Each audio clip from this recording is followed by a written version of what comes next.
Good morning, हरे कृष्णा। आज हम व्याकरण पढ़ेंगे। ठीक है, व्याकरण का पाठ 1 है भाषा। देखिए, पढ़िए और समझिए। ये 2 लड़कियां हैं, ये क्या कर रही है? एक ब्रश कर रही है और दूसरा ऊ से आवाज़ निकाल रही। दूसरा क्या है? बच्चा सोच रहा है, ऊ ऊ ऊ क्या कर रही हो? मुझे कुछ समझ में नहीं आ रहा। दूसरा बच्चा ऐसे मन में सोच रहा है, क्या कर रही है? सुबह का समय है, पाखी ब्रश कर रही है, इसलिए बोल नहीं पा रही।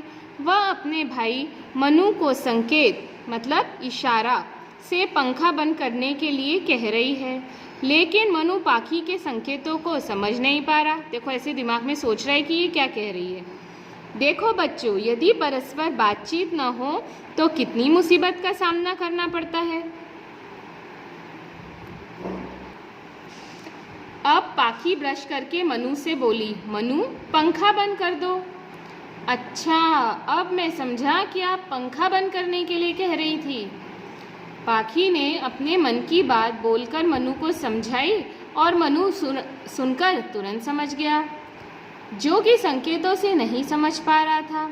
इसलिए हम संकेतों की भाषा नहीं कहते हैं। कुछ ही संकेतों को हम समझ पाते हैं, जैसे मुंह पर उंगली रखकर चुप रहने का संकेत करना आदि। जैसे क्लास में आपकी मैडम भी बोलती है ना, जब बहुत हल्ला कर दे, मुंह पे उंगली रख के बैठो, मतलब मुंह पे उंगली रख के बैठो का मतलब सब लोग चुपचाप रहो, कोई बात नहीं करना, है ना। और अगर हमें क्या चाहिए, हम क्या बोलना चाहते हैं, अगर हम बस इशारों से हर बात बोल के बताएंगे तो सब समझ पाएंगे क्या? नहीं समझ पाएंगे। जब हम बोलकर अपनी बात दूसरों को बताते हैं तभी सामने वाला समझ पाता है, और यही होता है भाषा। ब्रश करने के बाद पाखी को अचानक ध्यान आया कि आज उसकी दोस्त रीना का जन्मदिन है। पाखी ने अपने मोबाइल में SMS लिखकर रीना को उसके जन्मदिन की बधाई दी। रीना ने उसे SMS को पढ़कर पाखी को धन्यवाद दिया।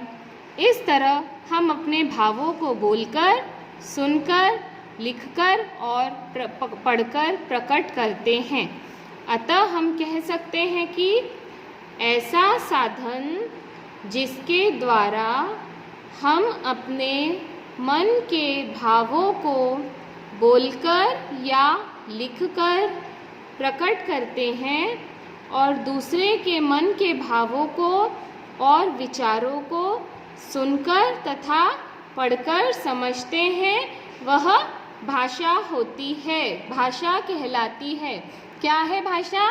हम अपने मन की बातों को बोलकर या लिखकर दूसरे वाले को बताते हैं, और दूसरा क्या है? हमारे मन के विचारों को सुनकर या हमने जो लिखा है वो जो पढ़कर उसे समझता है, वही होती है भाषा। भाषा के रूप। अब हमने पढ़ा भाषा क्या होती है, अब हम पढ़ेंगे भाषा के रूप।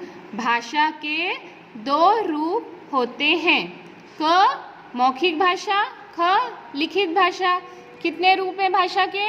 2। पहला मौखिक भाषा, दूसरा लिखित भाषा। मौखिक भाषा, जब हम बोलकर अपनी बात कहते हैं और दूसरा उसे सुनकर समझता है, उसे मौखिक भाषा कहते हैं। जैसे, सीमा कल तुम स्कूल क्यों नहीं आई थी? कल मुझे बुखार था इसलिए स्कूल नहीं आई। मतलब देखो, 2 लड़कियां का पिक्चर दिया है, फ़ोन पे बात कर रही हैं। एक ने पूछा कल तुम स्कूल क्यों नहीं आई थी, तो दूसरी ने उत्तर दिया कि कल मुझे बुखार था। इसलिए क्या है ये? भाषा, मौखिक भाषा का रूप है, जिसमें हम बोलकर अपनी बात दूसरों को बताते हैं और दूसरा उसे समझता है, वो होती है मौखिक भाषा। निशा, तुमने चूहे, शेर और चूहे वाली कहानी लिख ली? अभी नहीं, मैं कहानी लिखकर तुम्हें ईमेल करूंगी।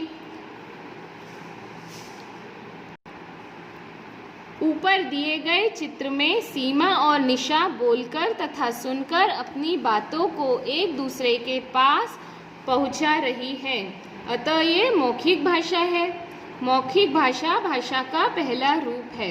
मतलब क्या है, जब एक दूसरे को पूछ रही है कि क्या हो गया, स्कूल क्यों नहीं आई, और दूसरी उसकी प्रश्न को सुनकर उसका जवाब दे रहे हैं, तो यह भाषा का मौखिक रूप है, जिसमें एक जन बोलता है और दूसरा सुनकर उसके प्रश्न को उत्तर देता है। तो यह भाषा का मौखिक रूप होता है और यह भाषा का पहला रूप होता है।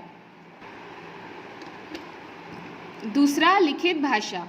जब हम लिखकर अपनी बात दूसरों तक पहुंचाते हैं और दूसरा उसे पढ़कर समझता है, उसे लिखित भाषा कहते हैं। जैसे निशा अपनी दोस्त सीमा को कहानी लिखकर ईमेल करती है और निशा वह कहानी पढ़कर खुश होती है। अब देखो, ये दो लड़कियां कंप्यूटर पे बैठी हैं। अब ये एक लड़की क्या कर रही है, निशा ईमेल पर अपनी कहानी लिखकर ईमेल करती है और इसकी सहेली सीमा इस ईमेल को खोलकर पढ़ रही है उसकी कहानी, तो और खुश हो रही है। मतलब लिखकर वो अपनी बात सीमा तक पहुंचा रही है निशा, तो ये भाषा का लिखित रूप है। यहाँ पर सीमा और निशा लिखकर तथा पढ़कर अपनी बातों को एक दूसरे के पास पहुंचा रही है, अतः ये भाषा का लिखित रूप है। लिखित रूप भाषा का दूसरा रूप है। भाषा का दूसरा रूप कौन सा होता है, लिखित। भाषा का पहला रूप हमने क्या पढ़ा, मौखिक। अन्य भाषाएं। विश्व में सैकड़ों भाषाएं बोली व लिखी जाती हैं। जैसे भारत में हिंदी, आप सबको पता है हमारे भारत की राष्ट्रभाषा कौन सी है, हिंदी। जर्मनी में जर्मन, जापान में जापानी, चीन में चीनी, रूस में रूसी, फ्रांस में फ्रेंच और इंग्लैंड में अंग्रेजी भाषा बोली जाती है।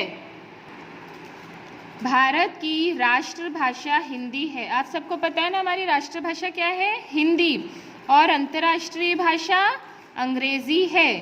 लिपि, भाषा को लिखने के लिए निश्चित किए गए चिन्हों को लिपि कहते हैं। मतलब भाषा को लिखने का जो ढंग या विधि होता है जिसके द्वारा हम भाषा को लिखते हैं, वो क्या होता है, लिपि।